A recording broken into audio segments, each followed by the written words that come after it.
책 왜 읽어?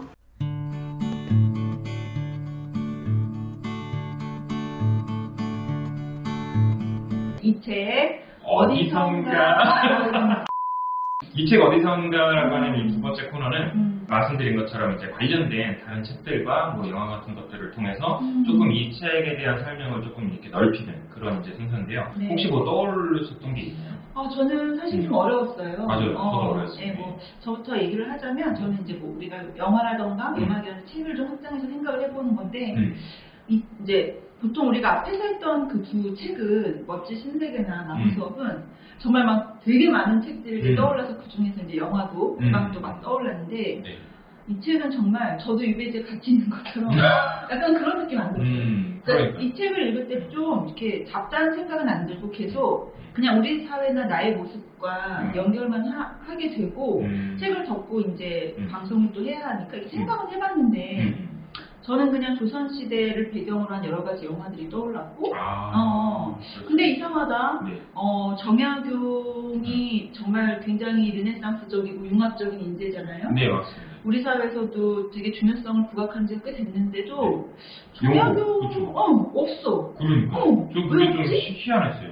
생각해보니까 소나성 만들 때 이제 뭐 그런 이제 동일 이런 거 장면 조금 넣을 수 있을 것 같은데 나머지는 거의 이제 그냥 글 작업에 몰두하고 있을 테니까 장면이 좀 잘 안 나올 것 같기는 하더라고요. 그래서 뭐 어떻게 보면 그 앞에 여러 가지 천주교 박해랑 연결해서 나올 법도 한데 저는 사실 그러니까 떠오르는 영화가 약간 그 조선 명탐정.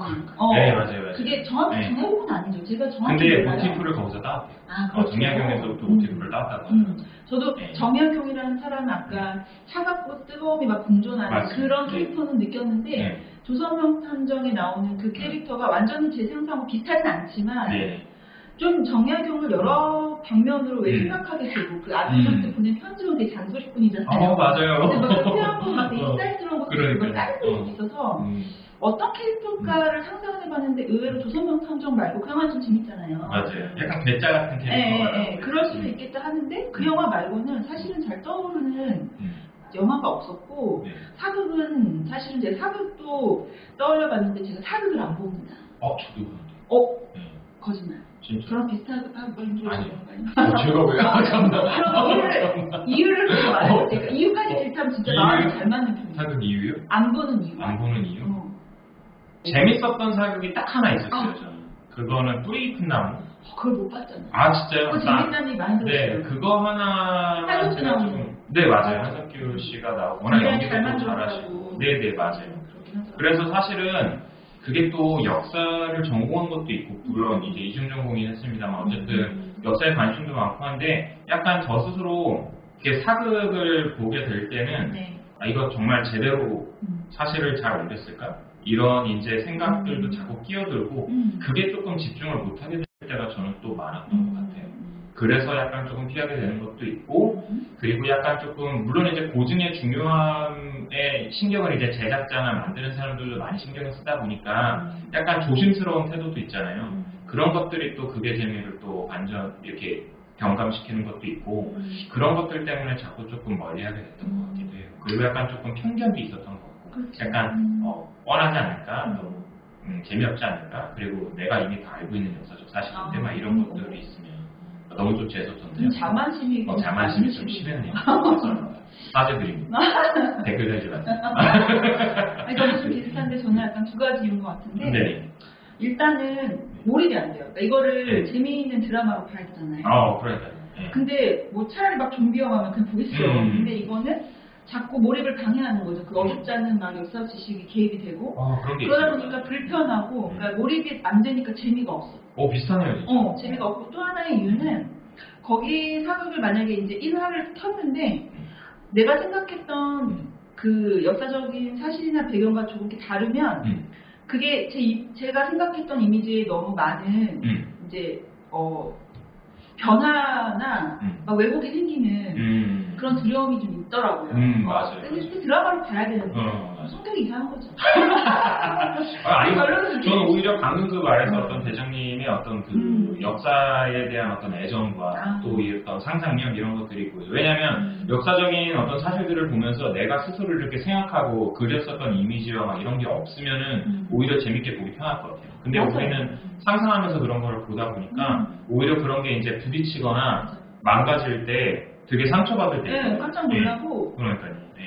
막 이러고 막 그러다 보니까 이제 집중이 안 되니까 재미도 없고 이제 불편하니까 그냥 안 보게 되고. 근데 그거를 이렇게 딱 깨줄 때 재미를 느끼는 때도 있거든요. 저는 근데 뿌리 깊은 나물 보면서는 그게 살짝 있었어요.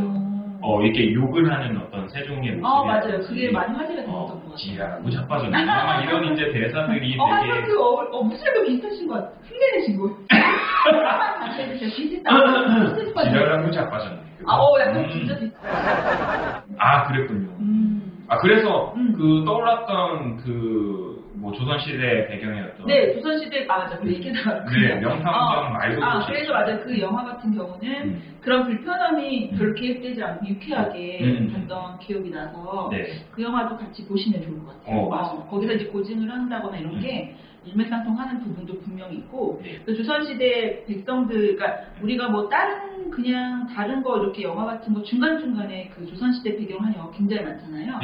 거기서 이제 백성들이 조탄에 빠진 그런 모습은 다 파노라마처럼 떠올랐던 것 같아요. 그럴 수 있겠네요. 막 주워 먹고, 맞아요. 막 물 썩은 거 먹고 막 이런 거 그런 그 장면이 여기에 묘사가 많이 나오니까 그런 게 스쳐가고 저는 이제 대충 그런 정도랑 이제 이 책을 한번 들고 왔어요.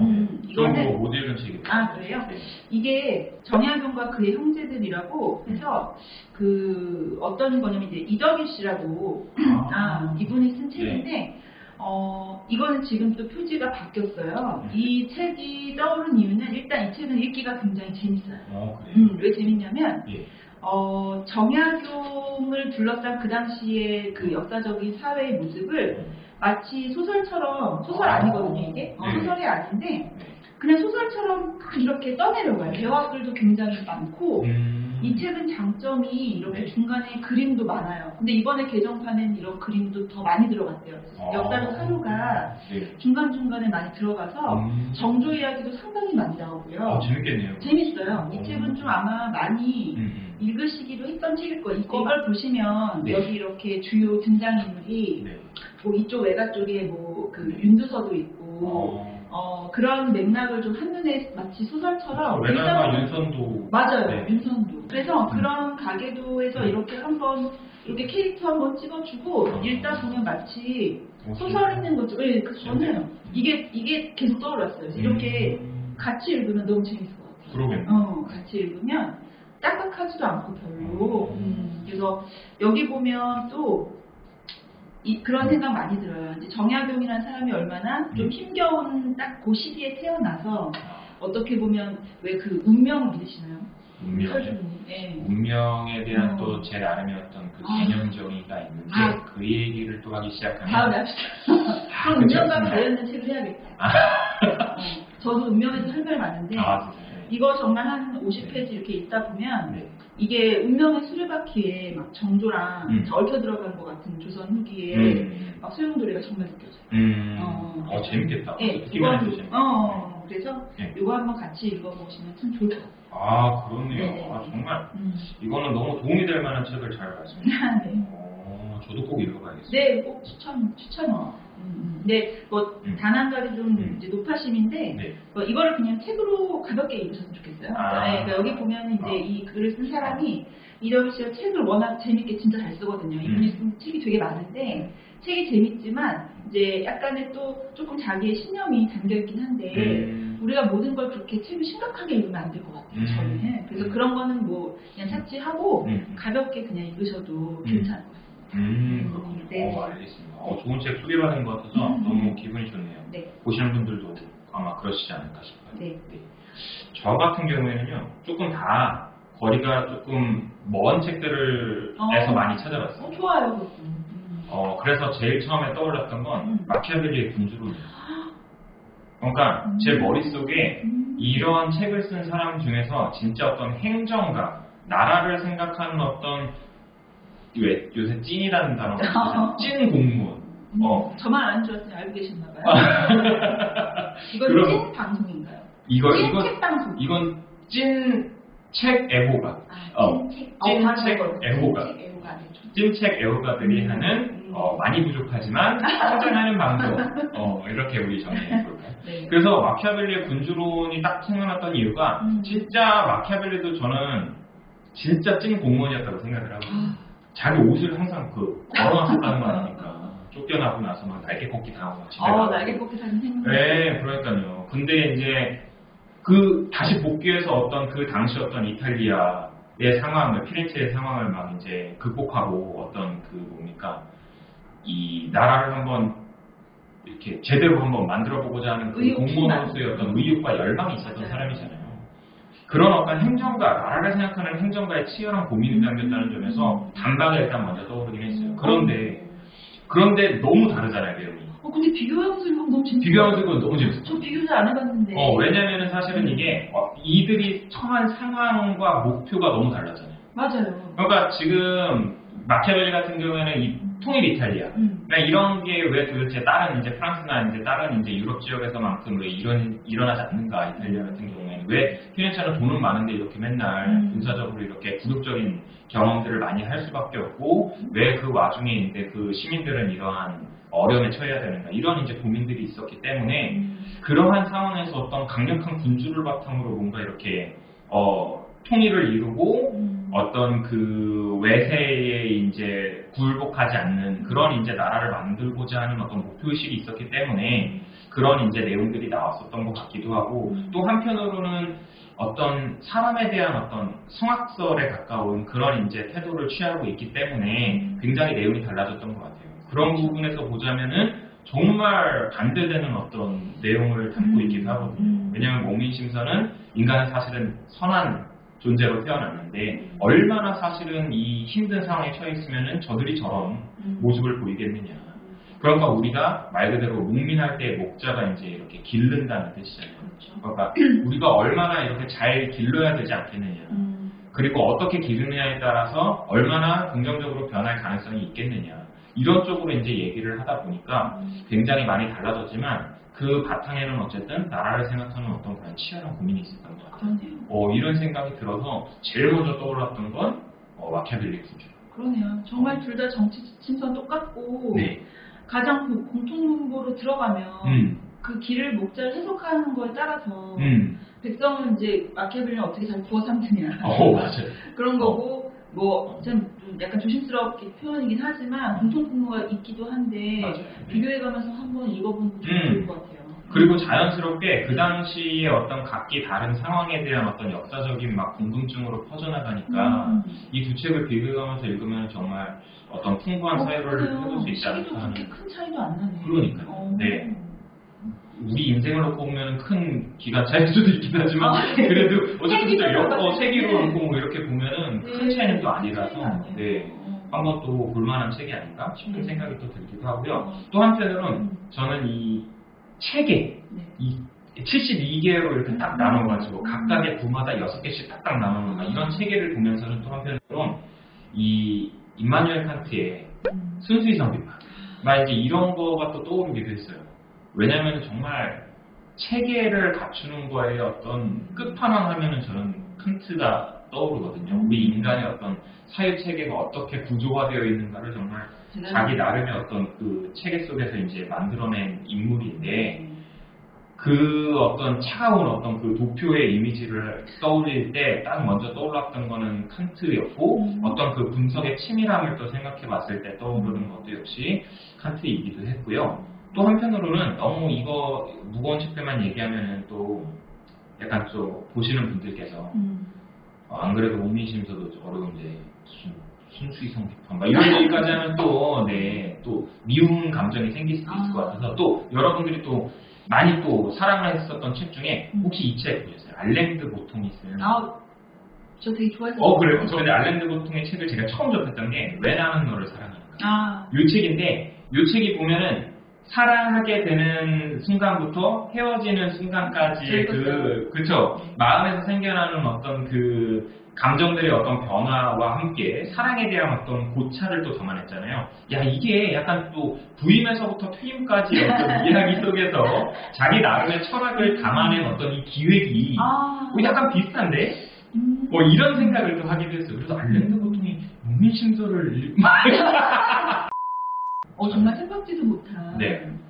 다른 소리라고 생각할 수도 있겠지만 어쨌든 저는 이 컨셉 충분히 닮아있다. 그럴 수 있겠네요. 네, 하기도 했어요. 그래서 저는 이 기획이 되게 재밌다는 생각이 들어서 나도 이런 글 한번 나중에 써보고 싶다. 맞아요. 우리가 이런 식의 글이 많지 않잖아요. 네, 맞아요. 그렇죠. 네.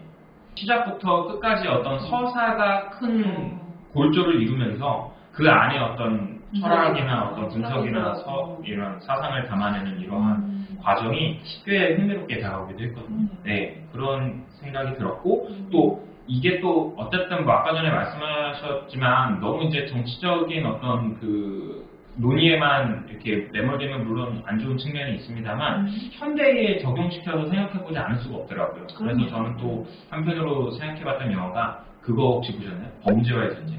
그거 못 봤어요. 나쁜 놈들 전성시대. 그거 엄청 유명한 영화잖아요. 그거 엄청 유명한 영화잖아요. 거기 보면은 지금 봐야겠다. 엄청. 네, 목민심서도 사실은 생각해보면 그 당시 조선의 어떤 패당 이거를 정말 여실히 드러내잖아요. 정말 한숨밖에 안 나오는 상황들. 모든 것들이 다 백성들을 갉아먹고 자기들 배 불리는 어떤 수단으로 전락해버리는 그 모습들이 드러나는데 나쁜 놈들 전성시대에도 사실은 우리 국가적인 어떤 권력을 쥐고 있는 사람들과 공무원들, 행정가들이 부패하면은 어떻게 망가질 수 있는가가 되게 부분 잘 드러나는 그런 또 영화기도 해서 한편 또 생각났던 그런 영화입니다. 네. 그러네. 얘기 듣다 보니까 저도 막 또 더 확장이 되는 것 같아요. 이야기를 털주름 얘기 듣다 보니까 아까 체계와 관련해서는 그 생물학의 막 체계도 생각나고 하마턴의 사기라는 책도 그렇네. 네, 그런 어떤 체계가 있었던 것도 막 떠오르고 그다음에 지금 범죄와의 전쟁 그 얘기 듣다 보니까 여기서 이제 또 안타까운 게 보통 지방관들이 수탈을 하고 탄광놀이에 흥분이 있었지만 여기 보면은 굉장히 좋은 목민관도 샘플이 나오거든요. 맞아요. 그런 목민관이 있음에도 불구하고 이렇게 힘든 백성들의 삶을 여기서 지금 계속 만나다 보면은 이건 뭐 목민관도 이제 엉망이고 나라도 엉망인 데에서 지금 백성들만 너무 힘드니까 그런 부분에 있어서 좀 사실 약간 마음이 아프죠. 읽으면 좀 약간 힘든 부분이 있어요. 맞습니다. 애절량신가 뭐 이런 거 듣다 보면 너무 비극적이었다. 비극적이라는 말이 뭐 여러 군데 쓰일 수 있지만 이제 인간으로서의 삶의 기본적인 존엄도 없고 그런 부분에서 조금 마음이 안 좋죠. 맞아요. 학창 시절에 보면은 그냥 읽고 넘어갈 만한 시였는데 맞아요. 네, 진짜 별 생각 없었어요. 그냥 교과서적으로만 읽었어요. 네. 그런데 이 책에 나오는 그 하나의 어떤 대목으로서 읽으니까 너무 오는 게 다르더라고요. 그러니까 그 온 마음을 담아서 이 정약용이라는 분이 정말로 이렇게 쓴 문장들이 그렇게 교과서에서 나오는 시만 딸랑 나오는 그런 걸 읽는 것보다 이 책 안에서 읽는 거를 정말 추천드리고 싶어요. 달라요. 완전히 달라요. 이 맥락 속에서 읽는다는 게 그래서 되게 중요한 것 같아요.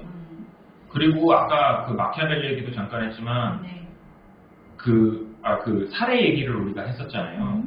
그거 생각해보면은 마키아벨리랑 또 닮은 점이 그것도 있네요. 생각해보니까 마키아벨리의 군주론에도 사례가 역사적 사례가 정말 많이 나와요. 맞아요. 그래서 사실은 무슨 생각이 들었냐면 비슷하네 진짜. 역사적 통찰이란 게 이만큼 중요하구나.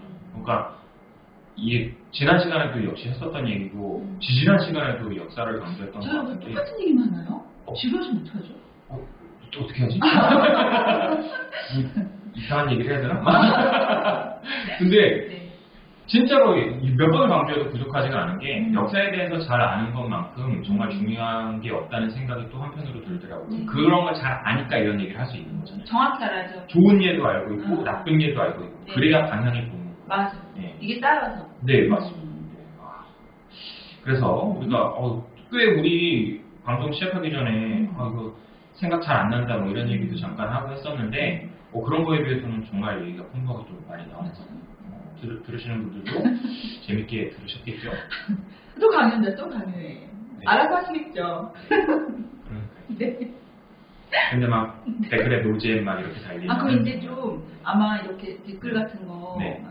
이제 읽고 싶은 책 이런 거 올려주시면 좋을 것 같아요. 아, 그러면 네. 그런 거야말로 또 진정한 소통 아니겠습니까? 맞아요. 그렇죠? 네. 좋습니다. 자, 그러면 두 번째 꼭지는 또 여기서 한번 마무리를 해보고. 네.